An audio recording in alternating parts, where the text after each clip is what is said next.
Pemirsa, Amerika Serikat mengenakan tarif tambahan 25% atas produk India sebagai respon atas keputusan India yang tetap mengimpor minyak dari Rusia.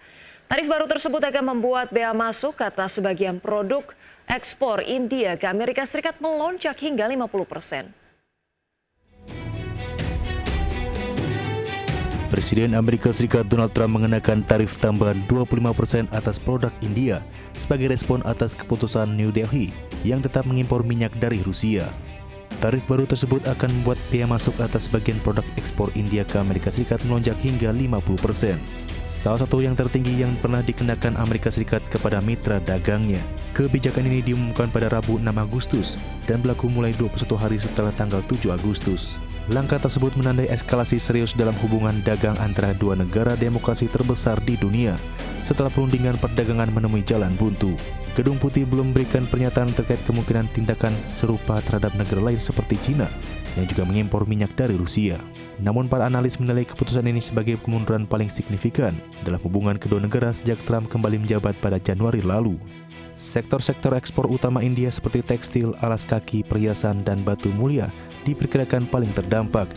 Pada tahun 2024, total ekspor India ke Amerika Serikat mencapai hampir 87 miliar rupiah. Langkah ini sekaligus mencerminkan perubahan drastis dari hubungan hangat antara Trump dan Perdana Menteri India Narendra Modi saat keduanya bertemu Februari lalu. Berbagi sumber untuk ID Action.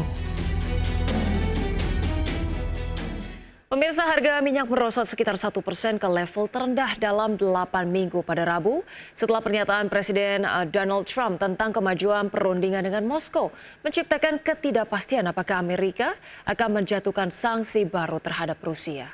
Minyak mentah berjangka Brent ditutup turun 1,1% menjadi $66,89 per barrel, sedangkan minyak mentah berjangka West Texas Intermediate menyusut 1,2% menjadi $64,36 per barrel. Pergerakan itu menandai penurunan hari kelima berturut-turut untuk kedua patokan minyak mentah tersebut dengan Brent ditutup pada level terendah sejak 10 Juni dan WTI di posisi terendah sejak 5 Juni, di mana pada Rabu Trump mengatakan utusan khususnya Steve Witkoff membuat kemajuan besar dalam pertemuannya dengan Presiden Rusia Vladimir Putin. Sementara Washington melanjutkan persiapannya untuk menjatuhkan sanksi sekunder pada Jumat. Trump mengancam sanksi tambahan terhadap Moskow jika tidak ada langkah yang diambil untuk mengakhiri perang di Ukraina.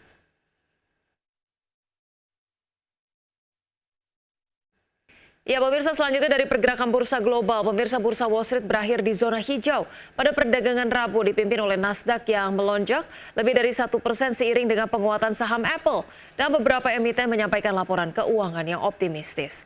Pada perdagangan Rabu, indeks Dow Jones Industrial Average ditutup menguat 0,18% ke level 44.193, kemudian indeks S&P 500 naik 0,73% menjadi 6.345 dan indeks Nasdaq Composite melesat 1,21% ke level 21.169. Sementara itu, pemirsa, bursa saham Eropa ini relatif flat karena saham kesehatan terdampak ancaman terbaru Presiden Donald Trump untuk mengenakan tarif lebih tinggi pada impor farmasi. Indeks acuan Eropa Stoxx 600 ditutup turun 0,06% ke level 541,07, sedangkan bursa regional utama menghijau. Di antaranya adalah indeks DAX Jerman yang menguat 0,33% ke posisi 23.924. Kemudian indeks FTSE 100 Inggris naik 0,24% ke level 9.164.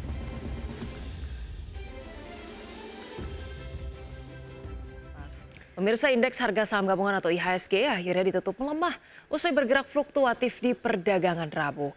Saham Prajogo Pangestu jadi penopang utama IHSG di tengah penantian rilis rebalancing indeks MSCI. Namun IHSG terbebani pelemahan saham Jumbo yang terdampak oleh profit taking. Indeks harga saham gabungan ditutup melemah 11,43 poin atau 0,15% ke level 7.503,75 di akhir perdagangan Rabu. Secara intraday, IHSG cenderung bergerak fluktuasi dengan beberapa kali berbalik ke zona merah dengan intraday terendah di level 7.502 dan menguat ke intraday tertinggi di level 7.549. Indeks sektoral dengan kenaikan terbesar adalah sektor barang baku naik 1,82%, sektor perindustrian menguat 1,69%, dan sektor barang konsumen siklikal melaju 1,48%. Sedangkan indeks sektoral dengan pelemahan terdalam adalah sektor barang konsumen non siklikal turun 1,01%. Saham Brand ditutup menguat 2,12% di level Rp7.225 per saham dan menyumbang 8,53 indeks poin dan menjadi penopang utama IHSG. Lalu saham BRMS yang melesat 11,43% di level Rp468 per saham dan berkontribusi 5,15 indeks poin ke IHSG. Adapun saham-saham perbankan Big Caps berbalik melemah usai menguat dan topang IHSG di Selasa. Saham BBCA ditutup melemah 1,48% di level Rp8.300 per saham dan menyumbang 7,14 indeks poin ke pelemahan IHSG. Saham BBRI ditutup melemah 0,80% di level Rp3.710 per saham dan membebani IHSG 4,94 indeks poin. Saham BBNI ditutup melemah 2,84% di level Rp4.100 per saham dan bebani IHSG 3,91 indeks poin, dan BMRI ditutup melemah 1,05% di level Rp4.700 per saham dan beratkan IHSG di 3,5 indeks poin. Pasar modal tanah air diperkirakan masih akan dipengaruhi sentimen pertumbuhan ekonomi dan juga rebalancing Morgan Stanley Capital International edisi Agustus 2025 untuk saham-saham tanah air. Sebelumnya MSCI telah mencabut perlakuan khusus pada 3 saham konglomerat Prayogo Pangestu, PT Barito Renewable Energy Tbk, PT Petrosi Tbk, dan PT Petrindo Jaya Kreasi Tbk, dengan demikian membuka peluang bagi saham Prayogo Pangestu untuk masuk ke dalam MSCI. Berbagai sumber, IDX Channel. Pemirsa, terima kasih Anda masih bersama kami di Market Pass. Pemirsa, PT Jasa Marga Tbk atau JSMR membukukan pendapatan Rp12,9 triliun pada semester 1 2025, turun 1% dari periode yang sama tahun lalu sebesar Rp13,1 triliun. Meski demikian, segmen jalan tol masih menopang pendapatan Jasa Marga. Segmen konstruksi yang menyumbang 27% dari total pendapatan turun tajam sebanyak 13% secara tahunan.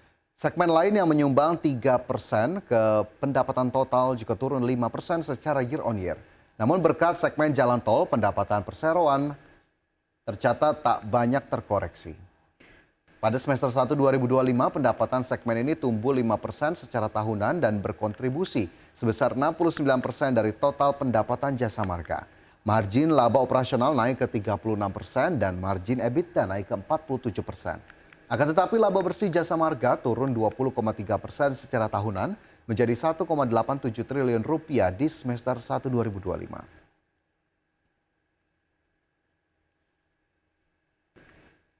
Kita ke informasi selanjutnya, pemirsa. Emiten unggas PT Java Kemfit Indonesia Tbk atau JPFA melaporkan kinerjanya lesu di sepanjang semester 1 2025. Ya, melansir laporan keuangannya, JPFA meraup laba bersih Rp1,23 triliun di 6 bulan pertama tahun 2025.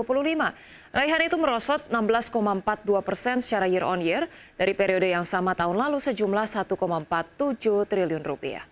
Dengan begitu, total laba per saham dasar JPFA tercatat Rp106 turun dari Rp127. Dari segi top line, pemirsa, penjualan bersih JPFA juga menyusut 0,6% secara tahunan menjadi Rp27,48 triliun di semester 1 2025 dari Rp27,64 triliun di periode yang sama sebelumnya. Penurunan pendapatan dan laba bersih Java di kuartal 2 2025 disebabkan oleh melemahnya performa top line, khususnya dari segmen commercial farm atau broiler dan day old chick atau DOC. Koreksi ini dipicu oleh turunnya harga ayam pasca lebaran serta tekanan daya beli masyarakat. Di sisi lain, kenaikan beban operasional turut memberikan tekanan tambahan terhadap laba bersih perusahaan.